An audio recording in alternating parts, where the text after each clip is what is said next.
Sa isang tahimik na nayon sa paanan ng bundok makiling, may isang binatang magsasaka na nagngangalang Juan. Masipag at tapat, si Juan ay nagtratrabaho araw-araw sa kanyang bukirin na matatagpuan sa gilid ng kagubatan. Hindi niya alam na palaging nagmamasid sa kanya ang isang diwata mula sa itaas ng bundok. Si Mariang Makiling, ang diwata ng bundok, ay tahimik na nagmamasid mula sa kalangitan. Siya ay nakasuot ng mahaba at makulay na damit na yari sa mga dahon at bulaklak, at ang kanyang mahaba at maitim na buhok ay umaagos na parang tubig. Kay husay at kay sipag ng binatang ito. Tuwing ako'y titingin, siya'y masipag na nagtratrabaho. Dapat ko siyang tulungan. Sa bawat araw na lumilipas, si Maria ay palihim na tumutulong kay Juan. Pinapadali niya ang trabaho ng binata sa pamamagitan ng pagtatanggal ng mga bato sa kanyang daraanan at pagpapataba sa lupa. Parang nagiging madali ang lahat ng aking gawain. Siguro'y pinapagpala ako ng mga espiritu ng bundok. Isang araw, hindi na napigilan ni Mariang Makiling ang kanyang damdamin at nagpakita siya kay Juan. Ang kanyang kagandahan ay hindi maipaliwanag at ang kanyang presensya ay tila nagpapaliwanag sa buong kagubatan. Magandang araw, binata. Ako si Maria, ang tagapangalaga ng bundok na ito. Matagal na kitang pinagmamasdan. Ikaw pala ang dahilan ng lahat ng biyayang natatanggap ko. Hindi ko alam kung paano ako magpapasalamat sa iyo.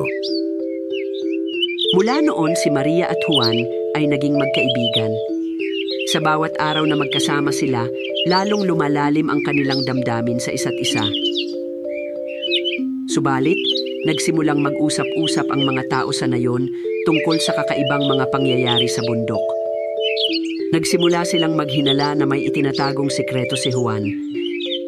Napapansin niyo ba, parang napakabilis magtanim at mag-ani si Juan, tila may mga mahiwagang bagay na nangyayari. Sabi ng isa, baka may ginagawa siyang hindi natin alam. Baka gumagamit siya ng salamangka, sambit ng isa pang taga-nayon. Habang lumilipas ang mga araw, lumakas ang usap-usapan sa nayon. Napagpasyahan ng ilang taga-nayon na subaybayan si Juan at alamin kung ano ang kanyang itinatago. Isang araw sinundan nila siya sa bundok at nakita nila si Mariang Makiling kasama ni Juan. Si Juan ay may kasabwat na diwata. Ito ang dahilan kung bakit siya nagtatagumpay. Kinakailangan nating huminto ito bago tayo mapahamak, sigaw ng mga taga-nayon. Dahil sa takot at inggit, ipinahayag ng mga taga-nayon na si Juan ay isang salamangkero na gumagamit ng mahika ni Mariang Makiling para sa sariling kapakinabangan. Ipasumpa natin si Juan, siya'y gumagamit ng itim na mahika upang magtagumpay, itaboy din ng diwata, sigaw nila. Ano ang gagawin ko? Hindi ko nais na mapahamak si Maria dahil sa akin.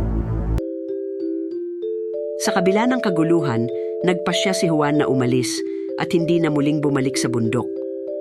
Hindi niya kayang tiisin na si Mariang Makiling ay mapahamak dahil sa kanyang presensya. Bago umalis, nagpunta siya sa kagubatan upang huling makita si Maria. Maria, hindi ko kayang ipahamak ka. Kinakailangan kong lumayo upang ikaw ay manatiling ligtas. Juan, mahal kita, ngunit naiintindihan ko ang iyong desisyon. Mag-ingat ka at lagi kang magdadasal. Lagi kitang babantayan.